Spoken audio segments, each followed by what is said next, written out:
Hello, hello, hello. It's Ellen, your crazy bread baker, chick, whatever I am, whatever I'm calling myself today.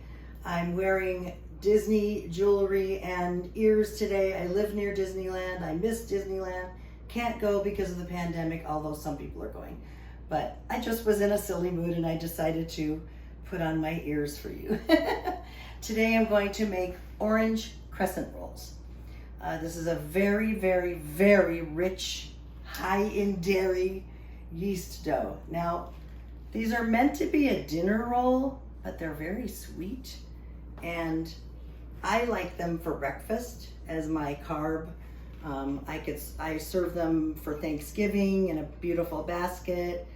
They're almost a dinner roll, but they're a dinner roll, but they are kind of on the sweet side, although you can control how sweet you make them, and you'll see that later. So I have pre-measured my ingredients because I want to talk about them. The first ingredient is water, half a cup or 113 grams that I'm popping into my bread pan. If your bread machine has a preheat or rest cycle at the beginning, like Zojirushis do, you do not need to bring the sour cream or the water or the eggs or anything to room temperature or a warm temperature. My machines, my 3 Zos, all have the preheat. So this just came out of the refrigerator 5 minutes ago. So be aware, oops, got a glop here.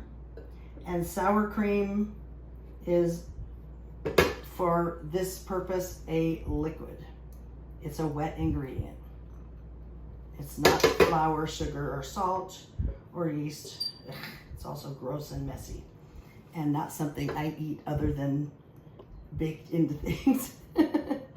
All right, so we have the sour cream, half a cup plus our 112 grams. We have 3 eggs beaten. And then we have, and this is all-purpose flour, not bread flour. 4.5 cups or 566 grams is what I weighed the 4.5 cups. And a pinch of salt, which I've already kind of put in my little container here. Half a cup of sugar, 92 grams. And the yeast, which is a lot, 14 grams. I know that's probably kind of shocking, but trust me, I've made the recipe lots of times. The reason I make this recipe is it is my Aunt Shirley's recipe. She was the aunt that I was always closest to, proximity plus just I saw her all the time. She was my mom's older sister. She was a cook and a baker. She never went to culinary school, but she was this insane cook and baker. And she collected cookbooks. And when I say she collected cookbooks, I mean, I have like one kitchen cupboard of cookbooks. Every cupboard almost in her entire house, in crazy cupboards, like in the bathroom, in the linen closet, in the garage, in the guest room closets, everywhere you could possibly stash a cookbook, there were cookbooks. I mean, she had probably more cookbooks than a cookbook department of a big bookstore like Barnes & Noble. She was an insane cookbook collector, and she went through all of them. And then when the internet came to be, she was all over the internet, and she always had stacks of recipes. She was always trying a new recipe for this, a new recipe for that, a new recipe. She was insane in the best way possible, and I adored her. She passed away in 2006, and I miss her every day. So this video is dedicated to my Aunt Shirley, and these are her orange crescent rolls. It was not a bread machine recipe. I just looked at the recipe one day, which I had made without a bread machine before, and I thought, could I do this in the bread machine? And I found out, yes, I can. This has to go in the bread machine to start, but before we do, the filling for the crescent rolls is going to be melted butter with sugar and orange zest. So I'm going to move things down a little bit. Move these over. Now, I always joke about zesting the oranges. I use a microplane. Is that okay? And I have whole oranges. I washed them last night and dried them. So this is what I have to do. And you go down to there, maybe a little bit more. And you keep churning the orange and going. And I'm not going to do this whole orange in front of you, but you can see that this is a bit of a time-consuming chore. So I'm going to stop here for a minute, but after I get all of the oranges zested, what I'm going to do is put this in paper towel and blot it as dry as possible, and I'm going to mix this with sugar. And the sugary orange zest along with the melted butter will be the filling and the topping for these very rich, decadent, amazing orange crescent rolls. So I don't think my coffee is kicked in yet. I forgot to add 2 sticks of butter. And this is salted butter, not unsalted butter, because we only added a pinch of salt. If you only have unsalted butter in the house, just add 3 pinches of salt. I don't know.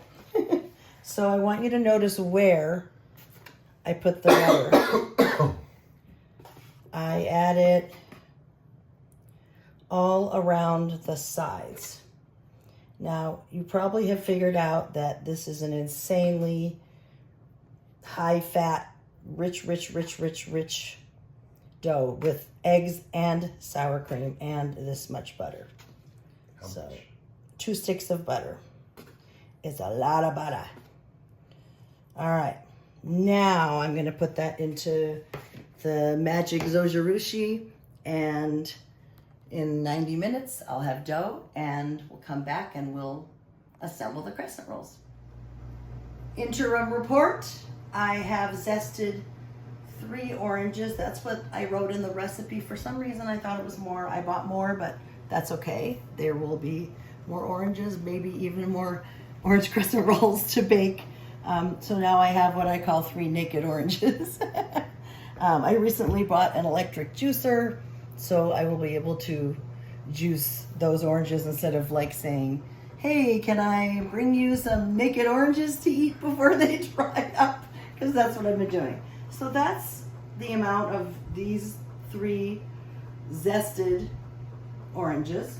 I'm going to just dump it and try to blot the water out. And by the way, oh, my hands are stained orange, but oh, they smell good. I like to just rub the scent on my body. Better than any perfume. So I'm just gonna blot them a little bit. Flat as a pancake. Weird looking, right? Oh, crud. Oh well, that's okay. I'm messy, you already know that. So I'm going to, then I have my zest, and I'm going to mix in sugar.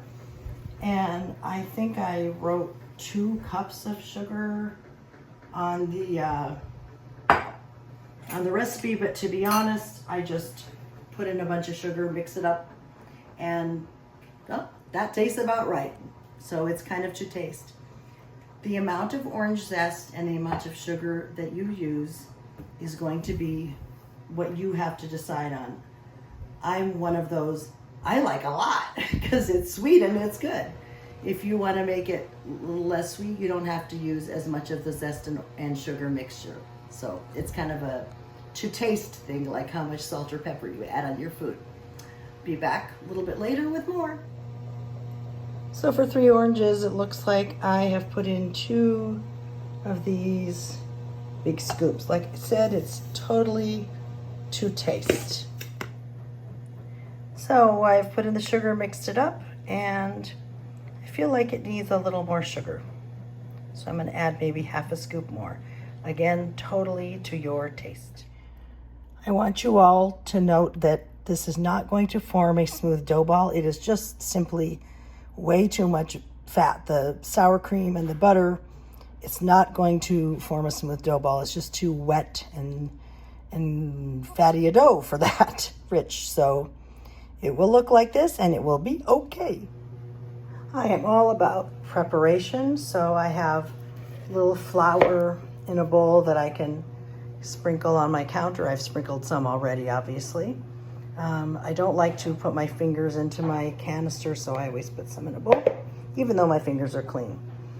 Here is my orange zest mixed with sugar. Here is a Pyrex measuring cup that I'm going to melt the butter. I'm going to brush the dough with. Here's my rolling pin, my brush to brush the butter on, my bench scraper to cut the dough apart, and this is a pizza cutter. I can also use the bench scraper because what I'm going to do is divide the dough into maybe 3 or 4 parts, roll the parts into circles-ish, because they don't have to be perfect, and you'll see why. So then I'm gonna brush them with melted butter, sprinkle them with the zest, cut them into wedges, and roll them up like a crescent roll. Dough is done, and you can see the consistency is not a typical bread machine, nice smooth ball type thing. It's you know, my finger will shiny if I stick it in there, so I'm going to, I like when they come out like that. So in order to handle it, I tend to sprinkle the top, just to make it easy, you know, flick it around the surface a bit so that I can handle it. It's very, very, very soft. So I'm just going to cut about, I don't know, a quarter of it. Not really a right or wrong. And I'm going to get my rolling pin ready. Lots of flour so it doesn't stick. Oops, it's all coming apart on me. A little more flour.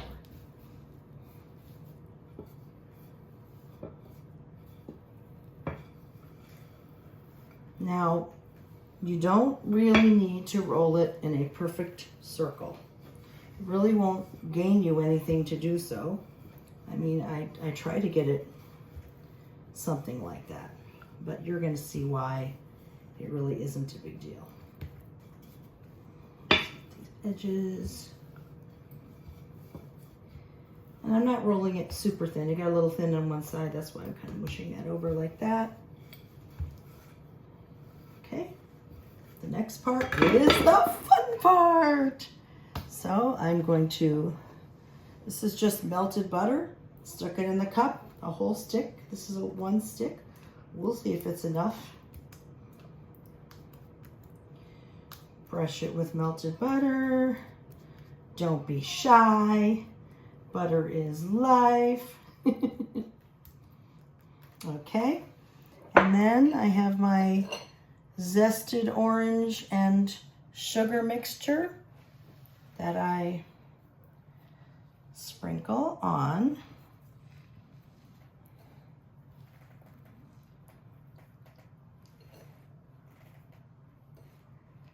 Now, remember I kept saying this was to taste? You could just coat this thing. You can do about what I'm doing. You can do less. You can do more. It's up to you. You can experiment the first time you make it by doing less on some, more on the other. Here comes the fun part. Now, to cut it into wedges, you can, you know, you can make the cuts with a bench scraper. You can use a pizza cutter. You could use a knife. Just don't, you know, trying to scratch your countertop. I'm going to cut these in about thirds, depending on how big they are. That one only half. You can make different sizes. Like you can make bigger crescent rolls, smaller crescent rolls. So now I'm going to just roll it up, the wide end toward the skinny end, transfer it to my cookie sheet, and bend it into a crescent. Not too difficult. It's very wet, It's wet from the butter and the sour cream and the eggs, but it's also wet from the melted butter I just brushed on. Again, you can make bigger crescent rolls, smaller crescent rolls. This is totally your choice.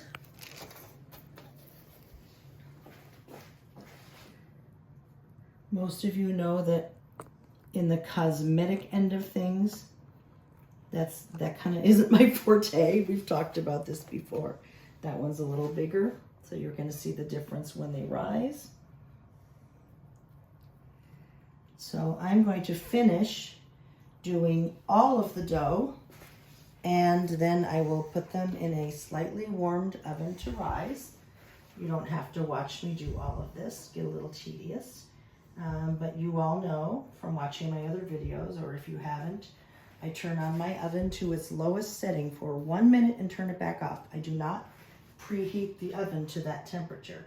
I just turn on the lowest setting for 1 minute, turn it off, and then I set my timer for 45 minutes, and that always seems to be the perfect final rise, no matter if it's crescent rolls or a loaf of bread or hamburger buns. 45 minutes just seems to always work in my oven, in my kitchen, with my climate. We'll be back. And I forgot something else. This is the second time today. Before I let them rise, I pat. You can see that I'm just kind of patting. I pat on some more melted butter and sprinkle, usually just on the little top dough part.